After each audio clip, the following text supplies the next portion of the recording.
when you have a visitor in your house, the Igbo tradition says you welcome the person. Before you do anything in Igbo land, you must use kola to welcome all your visitors. To gather them together, you use kola. You can use this kola for burial. You can use this kola for marriage. You must use kola to call God, our ancestors, our living creator, God of Almighty. Na ya da n'ọgwụ na nesi ụtụtụ a. Anyị ekene gị na ndị bịara be anyị abịa ga abịa wuo anyị. Apụrụ bụ ụzọ bịa, agara abụ ụzọ wee naghachikwa azụ. Anyị nọ n'egbe ebere ugobere nke si igbe ebe na-egota ya. Onye si na ya dị n'ishi zụga dị na nke ya. Anyị nọ n'egbe ebere ugobere nke si igbe ebe na-ekekwa anyị ma egosi m osi ndị ebe na ya. Anyị na-ayọ gị onye nwe anyị Chukwu ụbadị ka iwe niile dị n'aka. Nke onye ma ya marakwa ya, nke onye ama ha ma na ya. Nweghị nke mma, ama m isi niile na-ama ọdụ ọdụ. Nna ihe ndị a ya were ihe ndị a niile na-aha na ya bụ n'aka. Bịa ma ibe ọbụla nke ọ na-eme ya bụrụ ibe ya abakwa n'uru ka ọ bara anyị uru. Ụmụnna were nabata ya ka ọ bụrụ ibe ọma, ka ọ bụrụ ya bụrụ ibe anyị were enwerekwara aṅụrị n'elu ụwa. Nna ihe ndị a ka a yọrọ na-ekwe na ị ga-eme anyị si na klaasị dị n'anyị.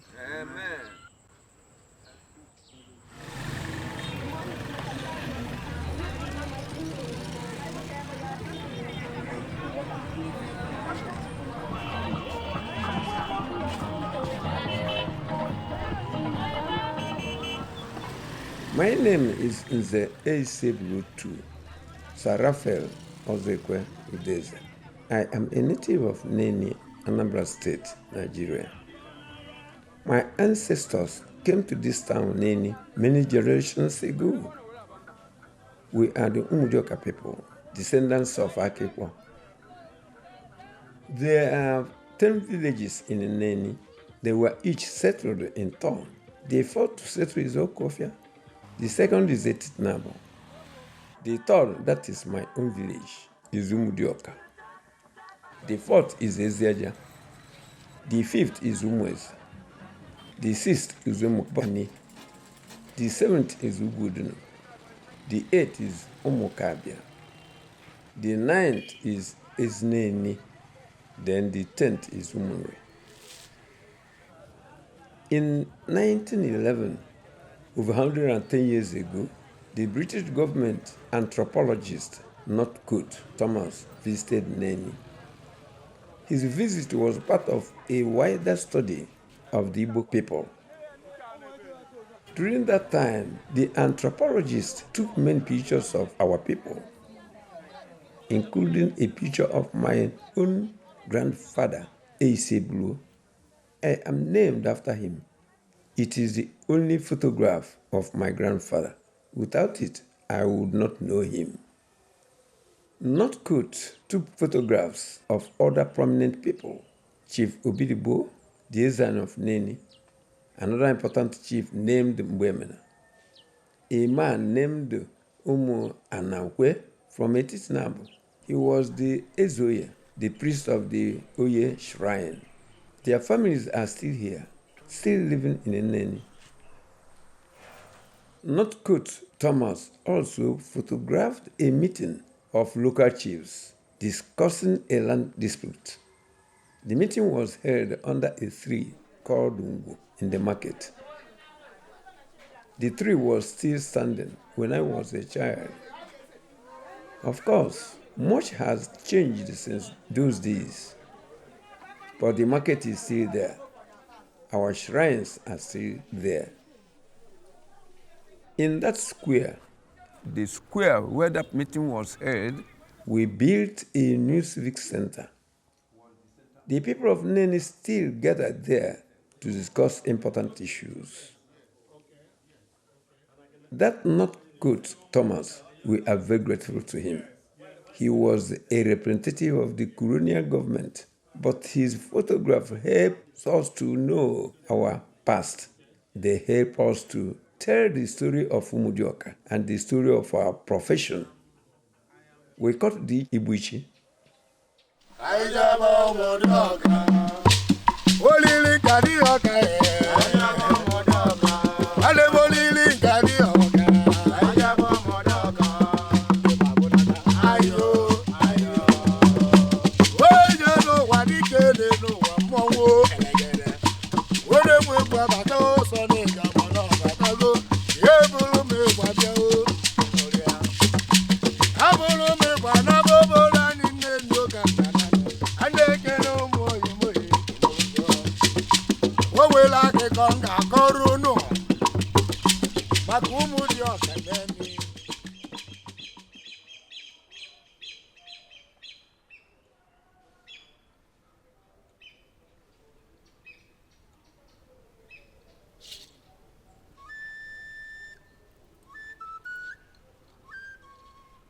Many of the Igbo men in the anthropologist's photographs have those scarification marks on their faces.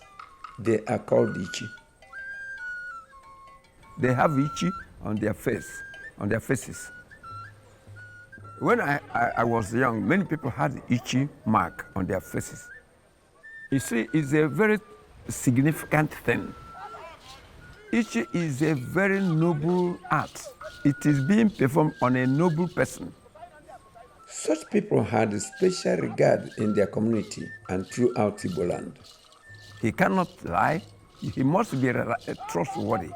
He cannot lie. He cannot take bribe. He cannot do any awkward things at all.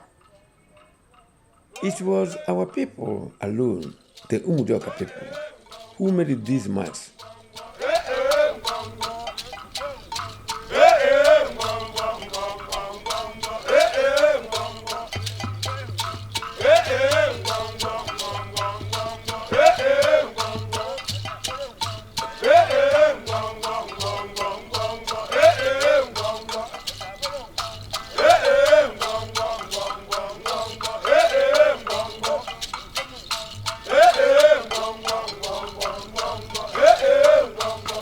Ancestors were the custodians of Ichi. God created in those days, and Umudioka people protected. God has created you. If we don't want you to go out as a slave, we do the carving on your face.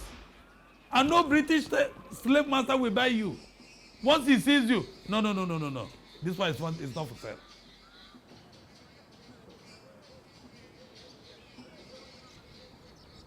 Umudioka people are a destined people from God, or by God, to go and beautify people.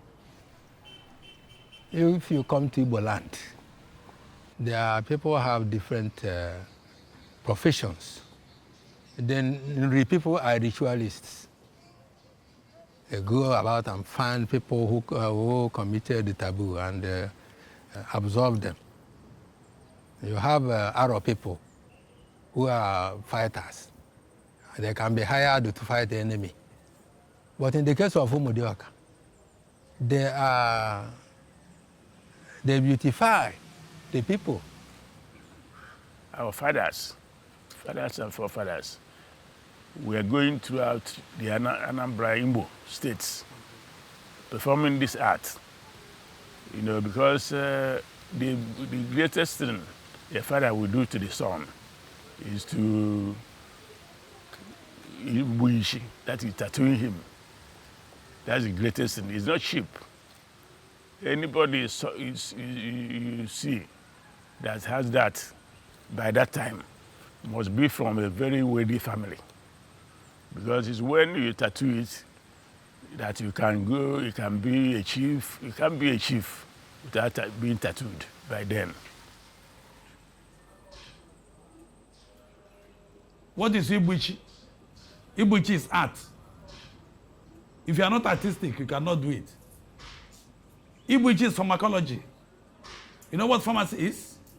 We have the herbs that we use to heal the open wounds, that we use to stop blood clotting, that we use to prevent infection. We did not learn it from your university. our God opened our eyes and showed us the leaves in the bush, which is also surgery.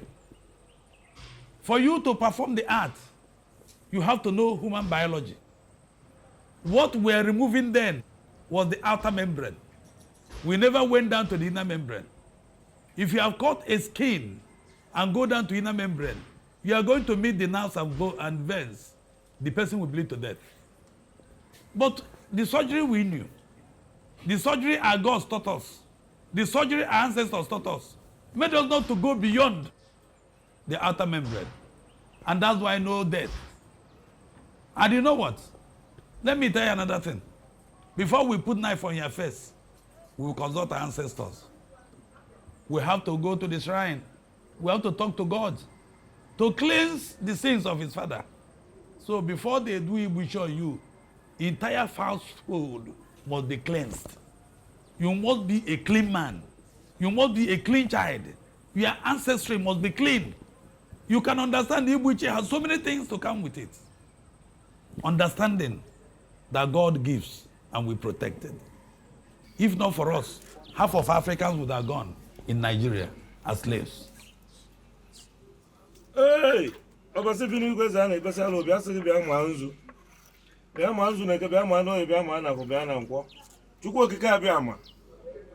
Anyị na-asịghị bịa ma nzu. N'ọnụ ziri ike bịa ma nzu, ikpe ọ nna gị mgbe emere. Ikpe Chukwu kọrọ obi mgbe emere ya bịa ma nzu. Mgbe ebie, ndụ nka, so mbiko bịa ma nzu. Aza yosi na ami ego ikwele enyi nkwu n'azụ. Sị ndị bịa ma nzu. Ọdịnobi na-esi n'ụmụ akọrọ bịa ma nzu. Ụbọchị bụ nkwa bịa ma nzu. Nwa ofu akụ bịa ma nzu, ego na-eje bịa ma nzu, nwa agbọrọche bịa ma nzu. Onye ụmụaka bịa ma nzu. Nwaanyị evu egbe. Asị m mbikwu bịa ma nzu, ụbọchị bụ nkwa asị m mbikwu bịa ma nzu. Ka ọ dịrị anyị mma na-eke, dịrị anyị n'oye, dịrị anyị na afọ, dịrị anyị na nkwa. Asị m mbikwu unu bịa ma nzu, oke ọfọ ma nzu. N'oyi ọma ka anyị na-ayọ nụ. Wesịrị ndụ nka nka nọ ise. Awụcha awụcha. These shrines made us what we are. These shrines protected my ancestors.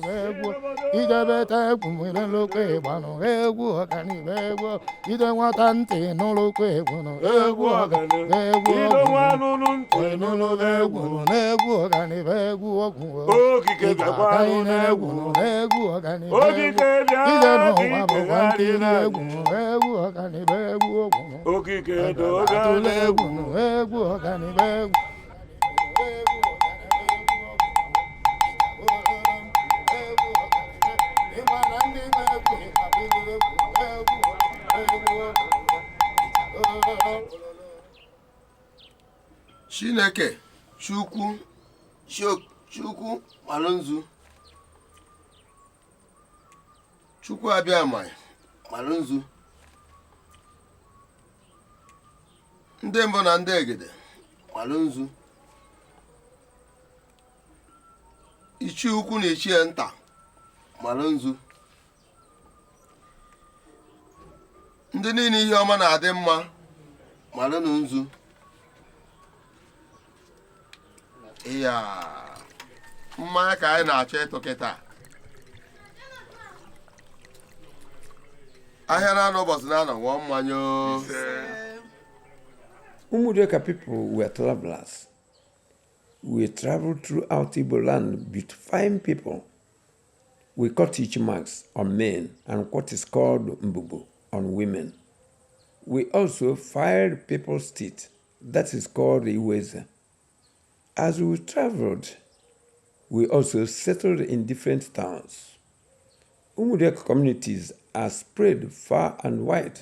There is Umudioka Idemili, Umudioka Okuzu, Umudioka Oka, and many others. But we are more famous, the Umudioka Neni, because our own is more beautiful. Our own is more beautiful, and for that, people wanted our people to come and tattoo them. Umudioka ebe ha jetere nne. Enwe Umudioka Okuzu. Enwe Umudioka Oka. enwe Umudioka ndị bi n'Imo ka ya fa ndị ọrụ Umudioka ọrụ. Ebulu m gbapanie ụmụ Igbo gedo ntị. Ọkwọ na Umudioka jelu mba kwuru mba. Anyị jele ezi agụ ebe anyị jele gbumichi. Ịma na anyị jeru na nka na anyị jelu wegbuo Ichi. Anyị jelu dulu kọfịa ọkwa obodo anyị nugo. Umudioka egbughị Ichi na mba kwuru mba wee natazi ihe. Mana Umudioka ebukazinu. Nwanne m na Umudioka dị na mba anyị nwere Umudioka duru kọfịa n'ọbụ n'obodo Anambra. Nwa Umudioka Neni n'obodo Anambra. Anyị nwere Umudioka n'Ọka. Nwanne m anyị nwere Umudioka n'Ọkịja anyị nwekwara Umudioka na dulu kọfịa ọkwa obodo anyị nugo. Ebulu m ịgba n'abịa Imo steeti ka m je kene n'ụva. Anyị nwere Umudioka ukwu. Nwanne m anyị nwekwara Umudioka kingdom. Anyị nwere Umudioka n'Owele n'ọbụ n'Imo. Ka nnabazie na Rivers steeti ka nchọta ụmụ nwanne m. Anyị nwere Umudioka n'Elele. Ọkwa nya ka anyị kpọrọ Umudioka n'Elele n'Ikwele. Maka Umudioka erika n'ụwa m ịnụgo n'ụwa. Olili nke Dioka ka anyị jebe Umudioka. There is a story about how our ancestors came to Neni. You see, Umudioka happens to come from Umudioka Dukofia. There is a town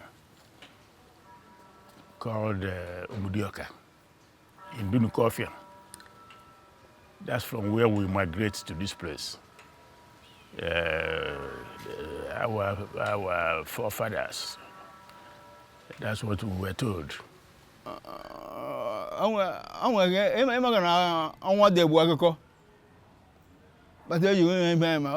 Centuries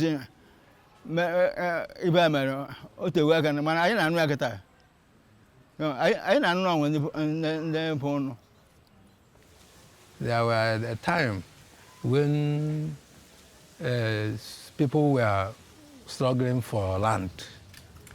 There was that time when there was war, inter-town war.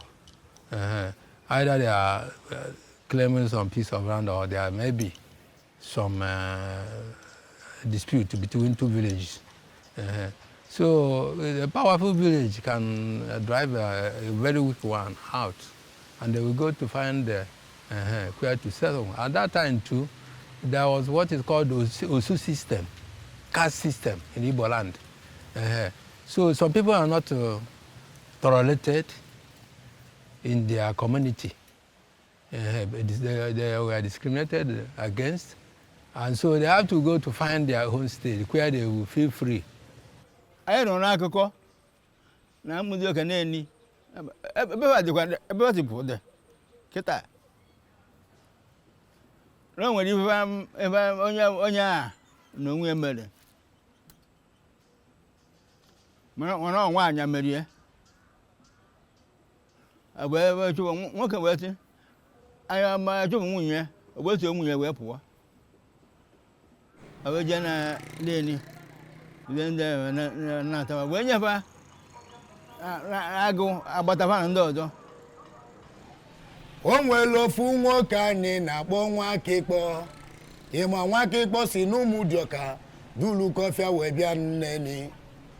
Welutenu na makpuo ebe o jelu wee kwụsị nata wee bido wee zọba ọkịka na nya bụ Nwakikpọ mụrụ ụmụ ịnọ mana ị ga-edo ntị gị n'ụlụva. Afọ ofu bụ Imeke. O nwanne n'ọba na-ekwe oji akụ agwọji na agwọcha. O nwanne ya nọkwa na kọlọmukwu nke obele ka anyị kpọrọ na ọkwa nya bụ n'obu one. Ha wee mesịa weta ụka alụ wee bido wee mụlụ ụmụ wee gafa ọkwọfa mụtala Umudioka Neni etu anyị si birikwa n'ụwa oriri nke Adịọka anyị jebe Umudioka. Then Umudioka, being the second settler in this town, they migrated from Umudioka, Dunkofia, from a village called Ugu village. That is where the man called Akekpo migrated from that Umudioka, Dunkofia, and then came down here and settled to this town called Neni. In the case of Umudioka, is a man. He lived at Ugbo. He had 2 wives. So the 2 wives quarreled. They had a quarrel. One told the family, extended family, that the baby of the other woman grew from upper teeth before the lower one. That is the maker, the 2 wives. One told a lie that the child of the other woman grew upper teeth before the lower one. And so that was regarded as a taboo in those days. And such a child would be killed, and the mother. Because of this. So the man loved his wife, so they arranged and left in the night. That Akekpo is a tattooer. He's a tattooer. He was doing tattooing from Umudioka Dunu. Then he migrated to Neni and carried on that profession. He brought with him the art of Ichi, Itumbubu, and many other things.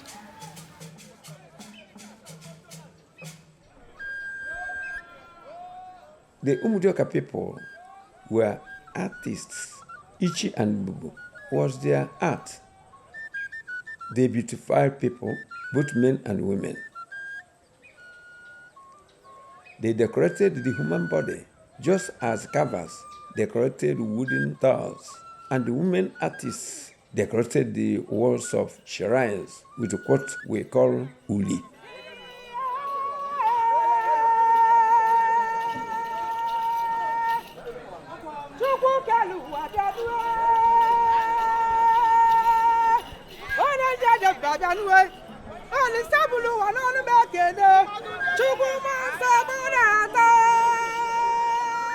The Ichi artists had their own special tools.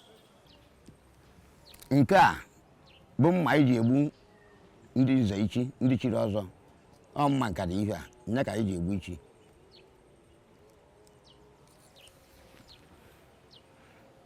Nke a bụkwa mma nka anyị ji egbu ọgaranya ọbụla Ichi. Onye na-agha ada agha, anyị ewere ya gbuo Ichi.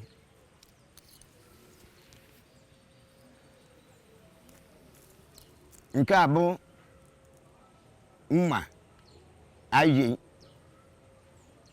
atọ mbibi. Nke a bụ mma anyị ji awa etuto.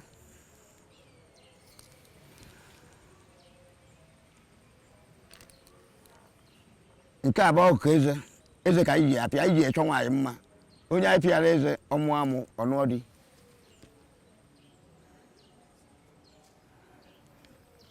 Nke a bụ ọkụkọ eze. Nke a nya ka anyị ji ewepụ eze ịga.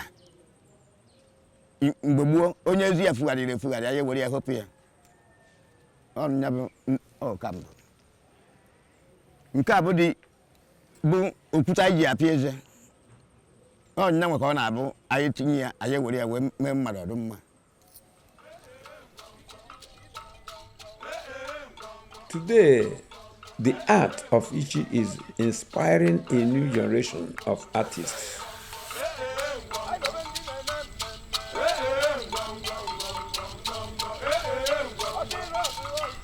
Anyị egbu obi ọkpara Ichi.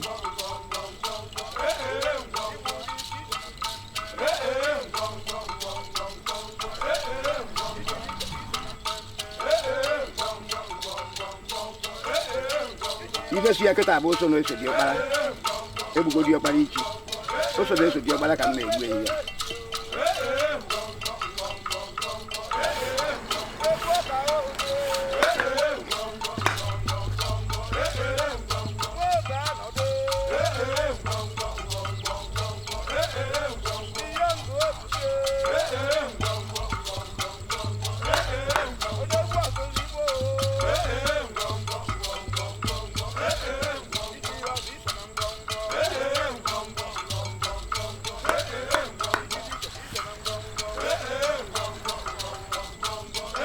kịta egbugo m ihe eso na ose diọkpara Ichi na-eso ya kịta bụ na ntị ka Ichi na-eje na ọga ka m na-akpọ akpọ m ya ọga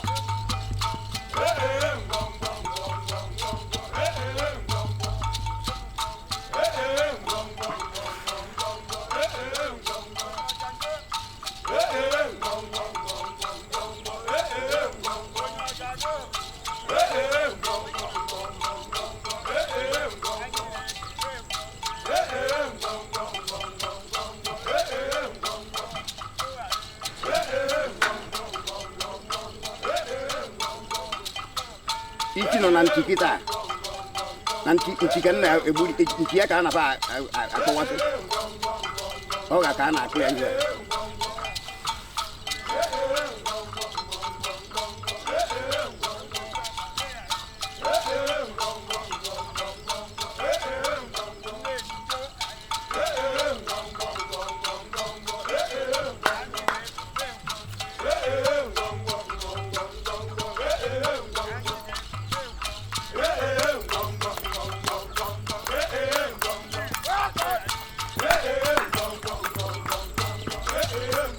kịta Ichi abịa n'ọdụ anya Ichi abịago n'ọdụ anya kịta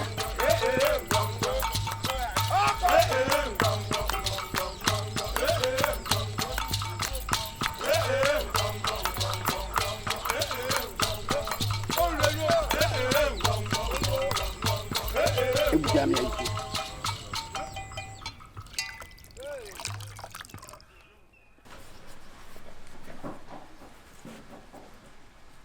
There are very few people alive today who bear the Ichi marks. They are mostly very old and frail. They are the last men, the last who know what it means to have their faces cut. The memory is fading. Soon it will be gone.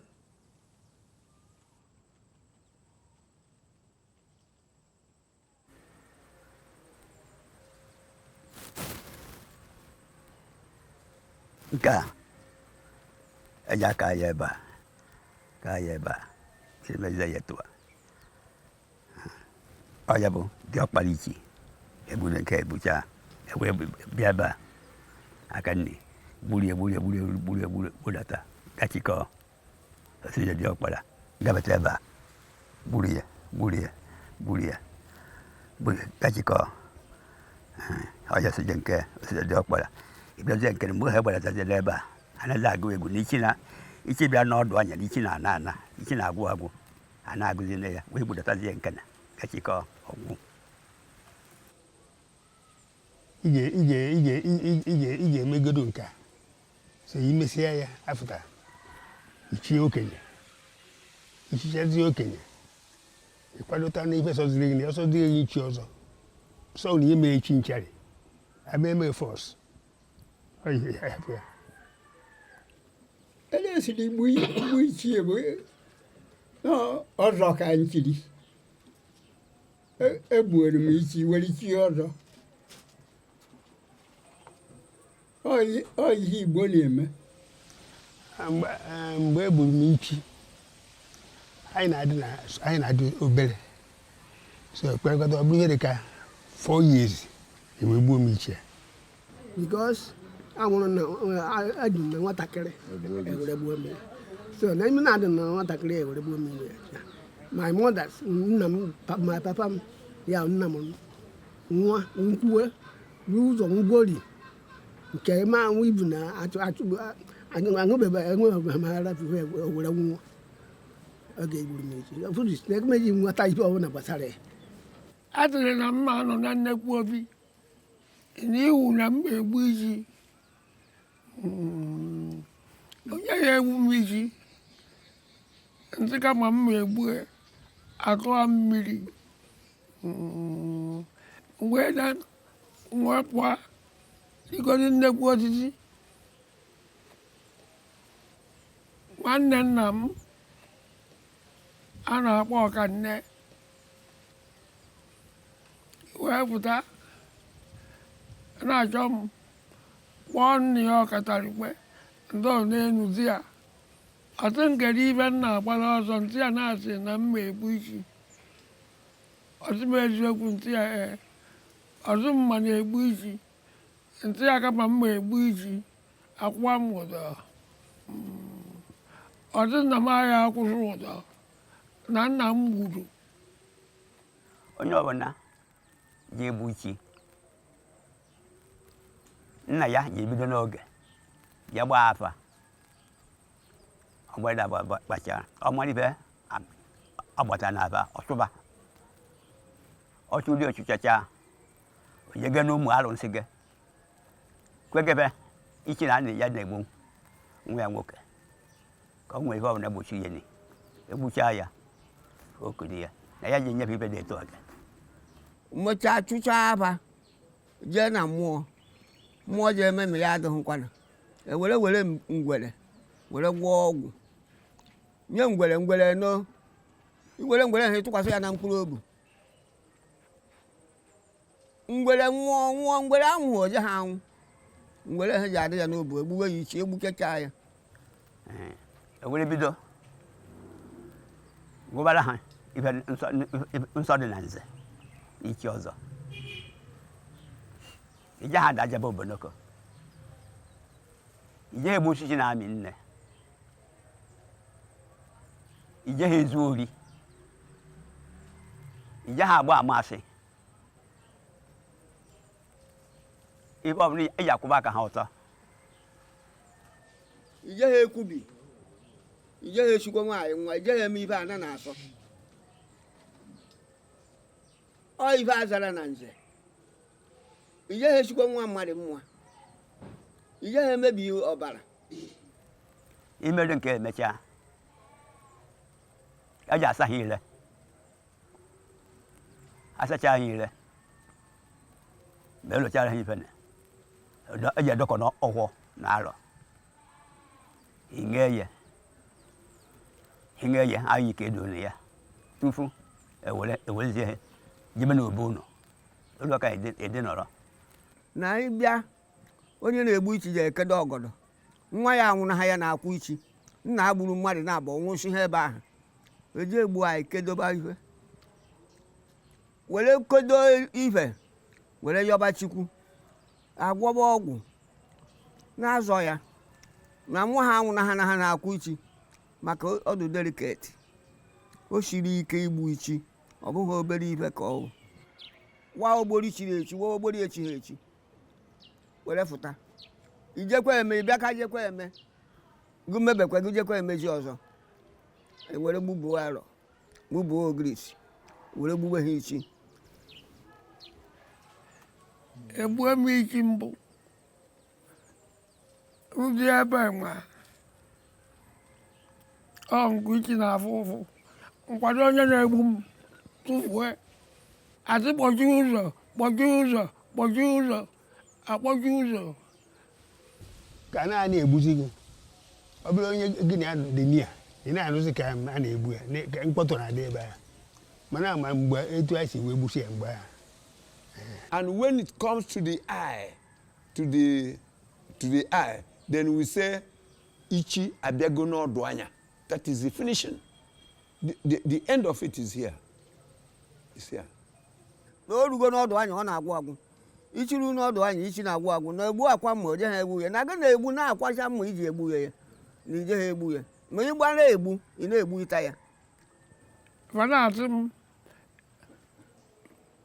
mgbakwadoro na Ichi erue n'ọdụ anya na Ichi erue n'ọdụ anya na Ichi erue n'ọdụ anya nkwara onye a tụfuo etu esi eji egbu Ichi egburu ya fu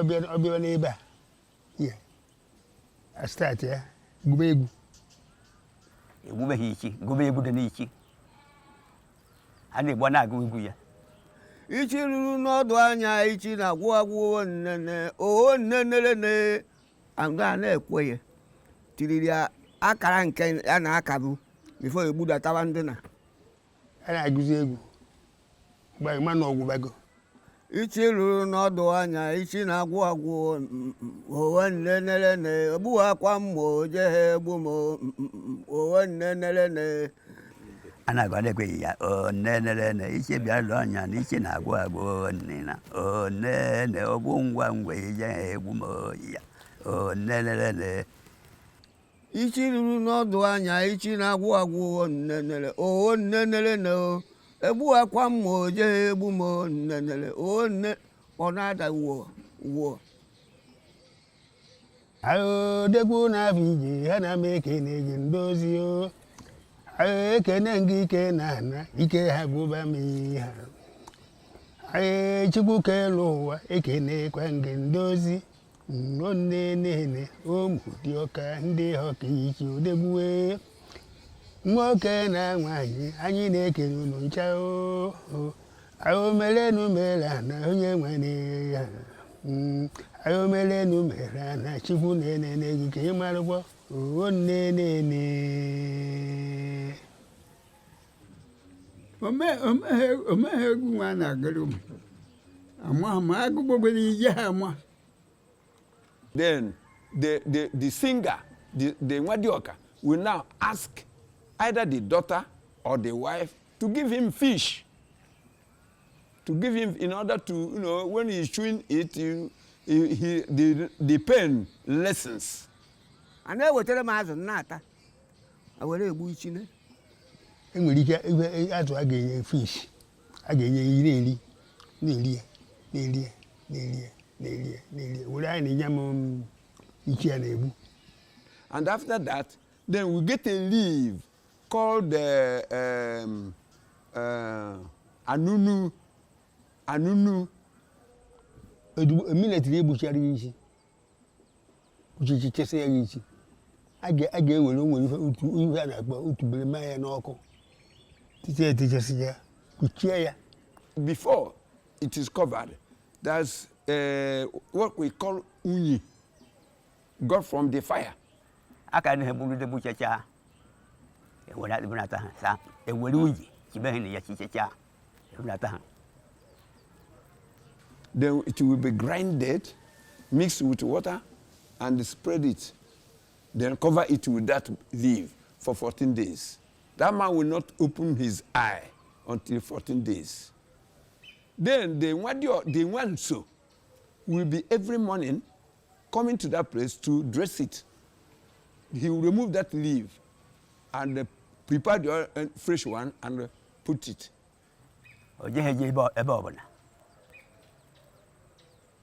Ginanaba na kuichi no ko oja no wole picha izu nato oni picha eme izu nato. And that man will not open his eye until 14 days. It will be totally removed, and the man will now can see, and he feels nothing again. Ka ebusi ya Ichi etu esi eme ebusi Ichi ọ bụ na ọ dịsị ya n'ụmụara ị ga-aga okirikiri ị na-aga ịga ebe a ịga ebe a na-ekene gị Uhu izu ija apịa zụọ apịa Ichi oge ruo enọrịsịa asụ afịa ndị gburu na alịsịla ofu oge a ga-azụkọta ahịa ọnụ ọ ka m ji wee masị ndị ka ahịa wee gbuo mgbe ya ịwaba ogbori ọzọ kwadowe obodo niile.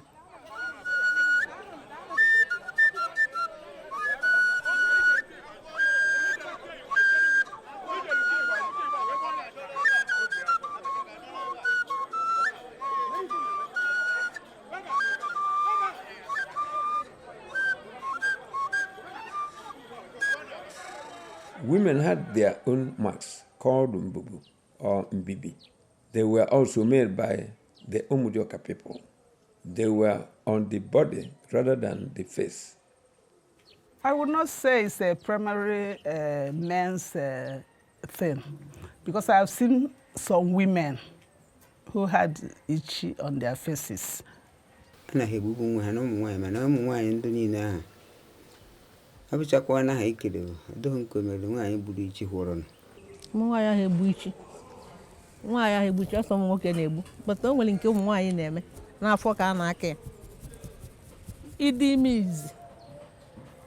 ime izi abịa tụọ mbụbụ bido ebe a na-atụrụ ya gbada ana. Umudioka na-atọkwa mbibi ha ka a na-akpọta ya bụ oge agbamakwụkwọ ụmụ nwaanyị nụrụ na di na-esi eme nkwado agbamakwụkwọ. The mbibi has the scars from chest to the umbilical or beyond that. Ya bụ ọ bụ na oruo dịka agbamakwụkwọ a na-eti afọ agbamakwụkwọ ga eji eto mbibi. It is done when a lady is mature for marriage and actually have a suitor. Maka ya bụ ihe a na-emebu ya ime ama na eburu na nwaanyị n'ụdị ma ọ bụ nwaanyị mere ihe a. Na-esi eme dịka iji agbamakwụkwọ jee tie afa ịtụ ha na mbibi ama na ịzụ ahịa ga-eruo na ma ihe a na-akpọ mgbe ahụ ịzụ ahịa ezi ka a na-akpọ mgbe ahụ. The girl will be in her mother's home. Pending the last day, he will come to do the final things before the woman should go home to the husband. So there's a camwood. It's very good for skin and some other roots. They will mix together. Every morning he will wash and rub it throughout the body. Body defense for a period of 3 months or so. And when you see the woman, she must be very, very beautiful.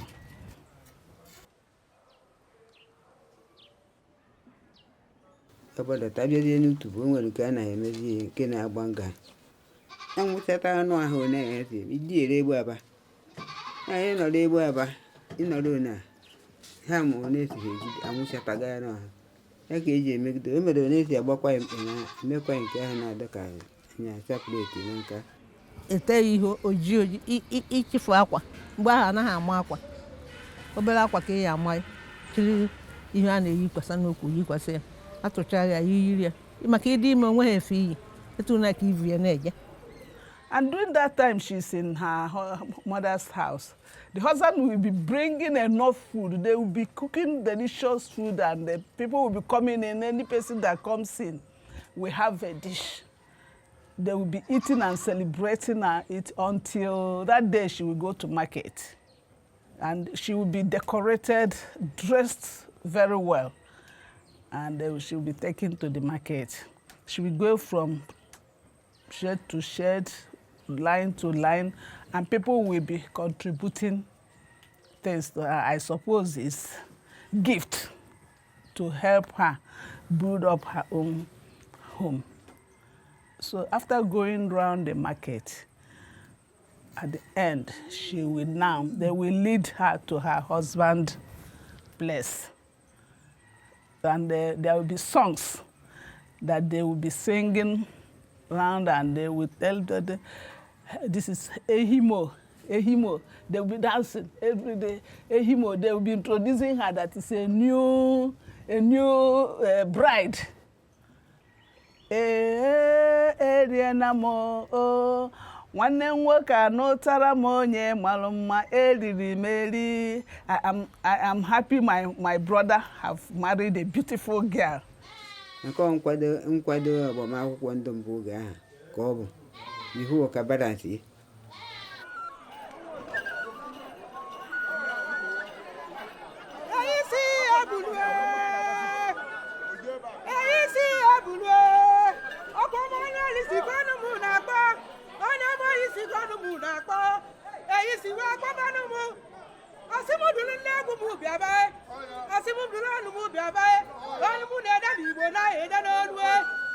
Nwa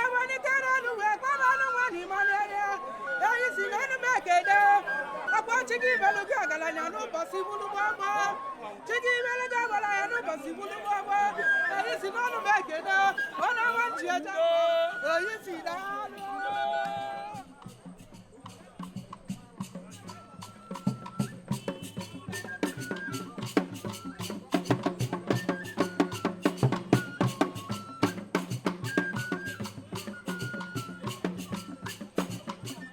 Umudioka people are travelers. By foot, that time is by foot, because there was no vehicle, no even motorcycle, no bicycle. But we travel up to Port Harcourt, up to Benin, up somewhere in Benue by foot. And the people want us, they need us, because many people wanted to take Ozo title. And they require that Umudioka will tattoo him. They did not know our town so that they will come. It is we that will visit them. And that is the reason we are travelers. So we are going towards the towns in now Anambra, Imo, Abia, tattooing people. My father in particular, my old father, was very, very active, very, very good. His hand work was very, very nice, very neat. So people like him to come and tattoo them. After doing your artwork and you charge your client, you divide the money, take your own, and return the other one for this manka. Those who have retired, who don't go about, you must give them, and before you give them, you swear that this is exactly their own share, that you didn't cheat them, that is money. So from October, all the travelers should return to pay homage and to celebrate that ceremony, to thank God for allowing him to see another year.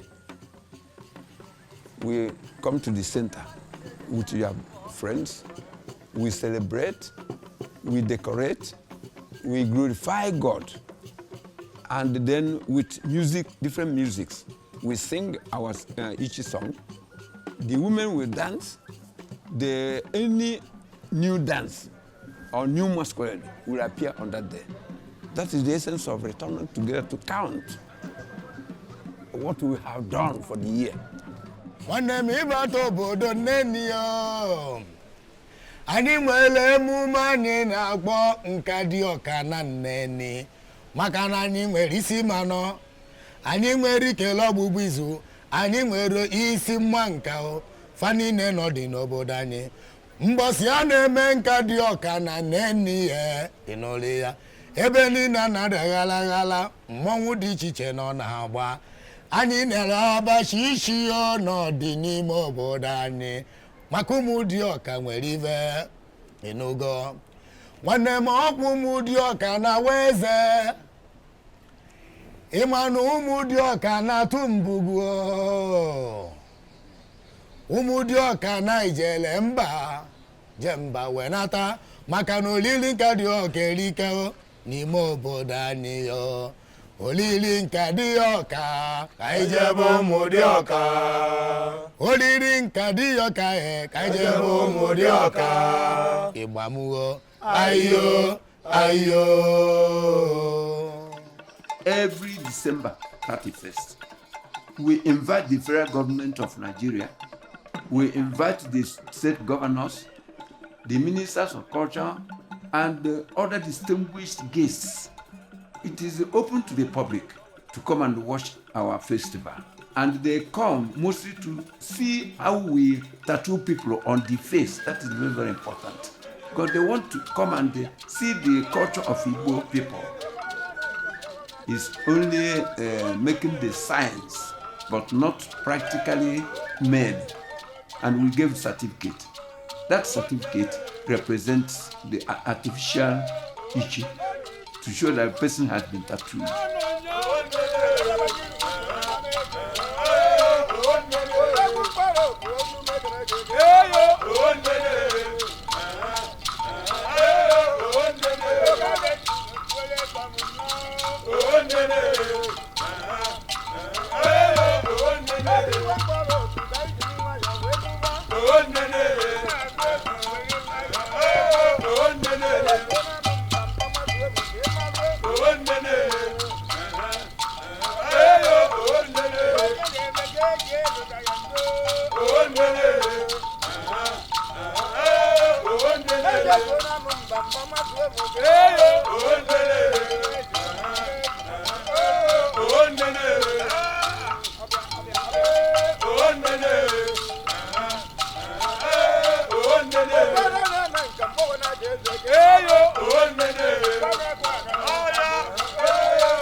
I feel happy because many people are visiting the festival to come and watch our culture. It is very, very important to young ones for them to know the culture of Igbo.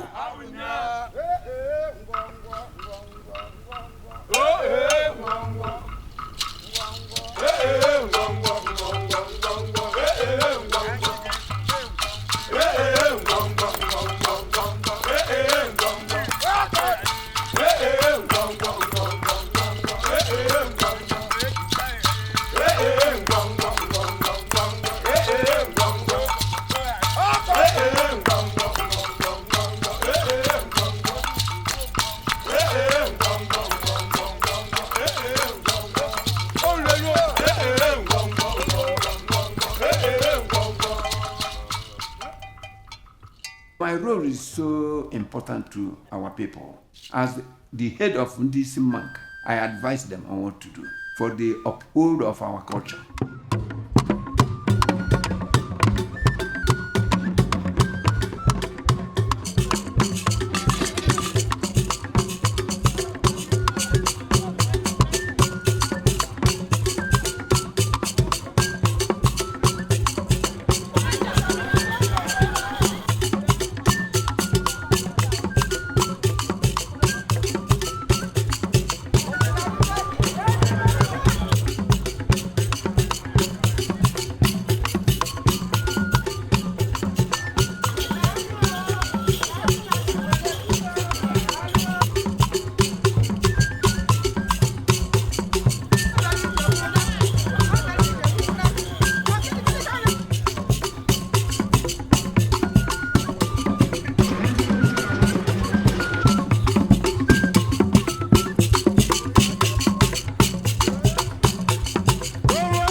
When Northcote Thomas took those photographs of our people, Ichi was at its height. Our traditional culture was intact. However, within 25 years, the practice had stopped. My father was very active in it, my own father. And I was about 7 years when he died. And till then, that's why I wasn't tattooed, because by then the British has come and start to church to come. So they discouraged it. They were discouraging it. Ọdụgụdọdie ndị ụka emebighị igbu ichi. Oge ahụ ọwụ ndị ụka mebiri ihe na omenala obodo eji ha adịghị. You know, when the Christianity came, they almost condemned every custom because they never understood. When Africa and Nigeria and Igbo land was not disturbed, had not been open to Western civilization, all these things didn't matter. In fact, it was regarded as a nobility. But when civilization and education came, and the Europeans came, and when these missionaries came, they were not happy about it because there's certain, at one time or the other, there must be some pagan practices involved. So they started preaching against it. Okay, if you Ichi, book I pay Ichi. Okay, where does he? Ichi the way maybe you're not Nabuzino Gade. Now, nchi adịghị nzu adịghị nwere ike egbube ha ibe na ka ha mmanụ ya ihu nata na na-egbu ya onye ha nwụọ. I stopped before I was born. I didn't meet any person at my age that did it. People start to realize that it's better to leave the face how it is, than to tattoo. They were teaching them that. They didn't force them. And they realized, because even the time they were tattooing, some people still run away from tattooing. They run away. They run away from the town, to avoid being tattooed. It was stopped because of civilization, because global civilization. And is a strenuous business one. It's a strenuous business. And not many people can bear it. The people bought the idea that it's better to leave their face like that. And now, when the majority were not tattooing again, they stopped it.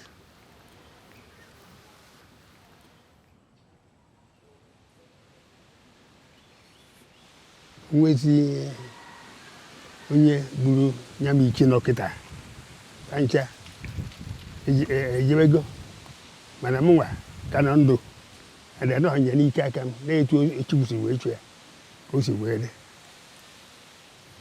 Uyolima Uyolima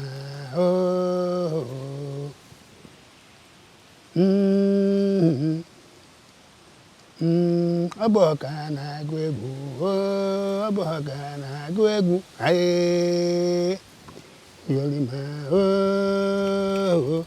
Uyolima kpọrọ n'ọmụ Uyolima ye ọbụ iwe na-ewe ya ka mmarị nọ Uyolima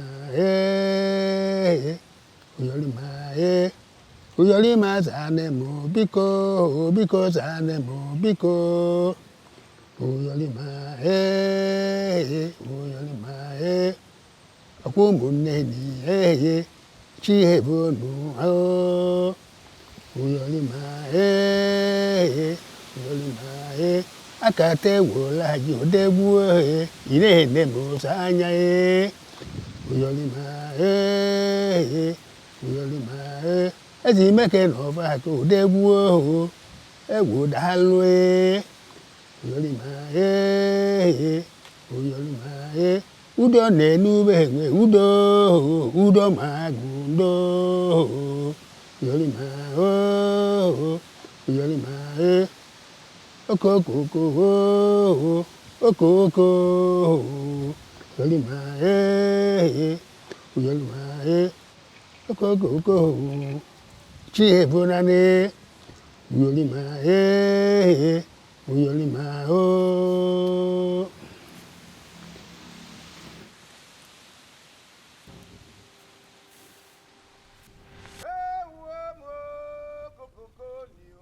In the late 1960s, after Nigeria's independence, there was a revival in Igbo cultural pride, and it was decided to reestablish the Manka festival and celebrate our traditional art.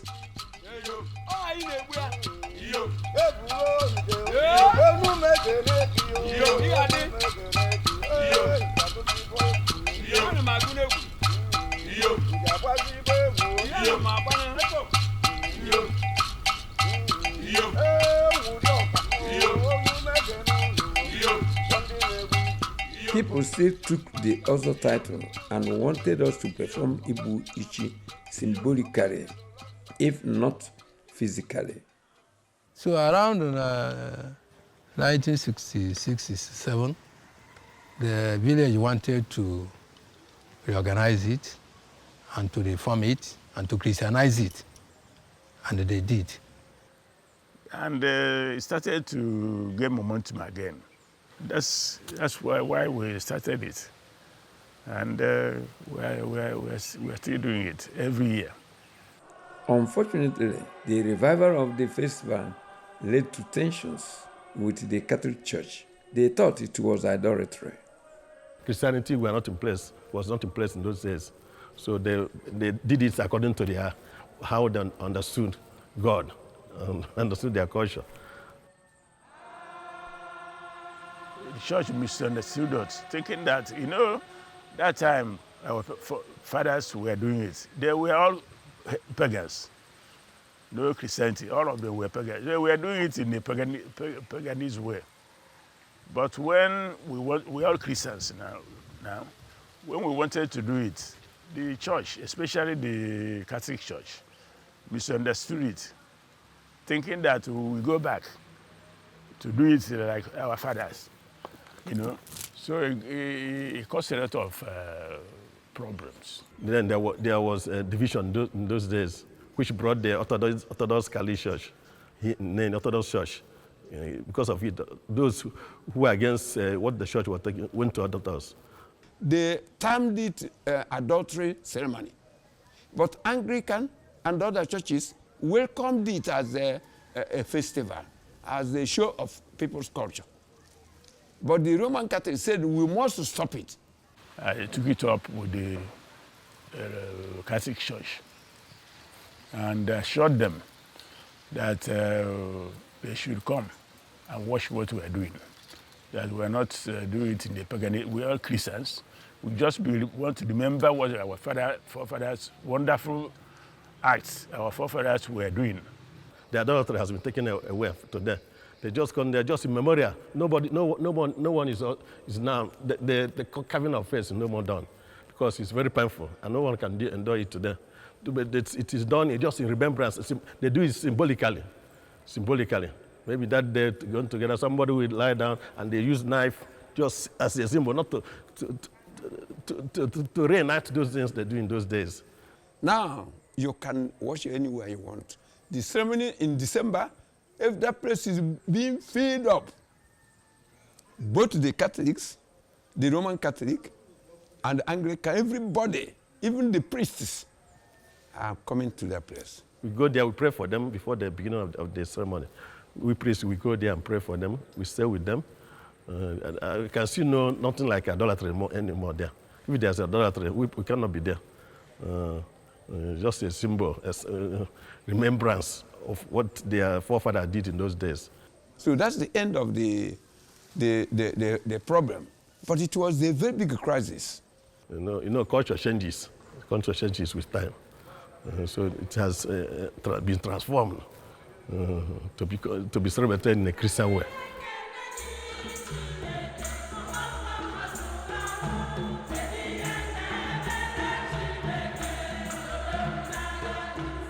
That tension with the church is now behind us. and we are free to celebrate our culture.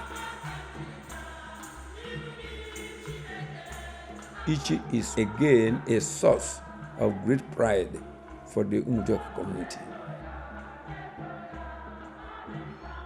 And that's what we are celebrating. That's why we revived this culture. You know, it remembers us of those olden days, how great our people was. To do this art is wonderful. That's why we want to remember them, remember that culture, and continue remembering it. Etu o si adị n'obi ka na-achọ ka nkọwara ya ọkwa ka ị na-ajụ m ihe niile obodo anyị niile gburu Ichi, ụmụnne niile Umudioka niile gburu Ichi wee jee nwezigo onye afụsịrị o wee bụrụ sọsọ mụnwa. Ọ bụrụ na a na-asị onye nwụọ si ya ekpọpụta ya etu ọ na-adị n'obodo ka ndị ọzọ pụtakwa anyị na-afụ onwe anyị ọtọ m ụtọ itu ya ọtọ m ụsọ n'obu.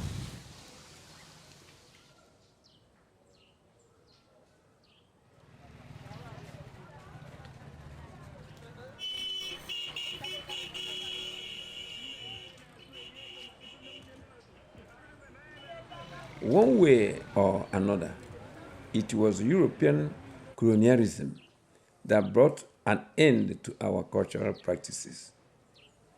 It is ironic that it was also a British colonial anthropologist who did so much to document our culture. So we are grateful to that Northcote Thomas. When the last people who have the Ichi mask are gone, those photographs will remain.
ayo ebe n'ije n'ụwa erichakwa onye amasọ na ịbaba onye nwe egwu ede abatago onye Umudioka Neni o ọkwa n'igwe dị ọka nke anyị ga-eme nwanne ụbọchị afụka nwanne na-afụkọta nwanne ya anyị ga-eri oyibo ya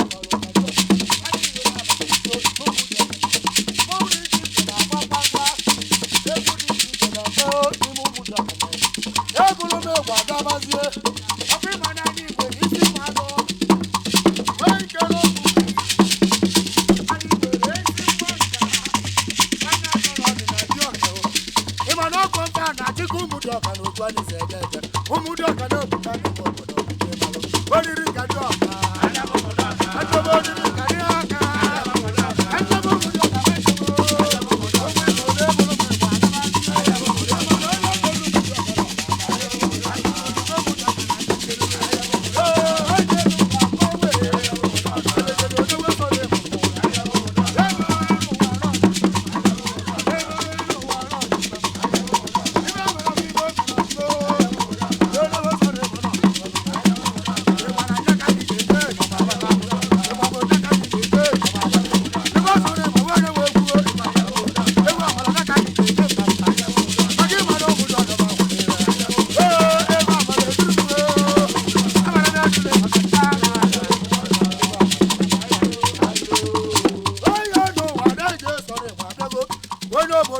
Neni o okwu Umudioka na Neni onye aka anyị na-ekwu anyị nwere ibe n'elu ụwa n'elu niile amala bịa nuru ụsọ na ịgba na mụ ga ana ụlọ eji eje mba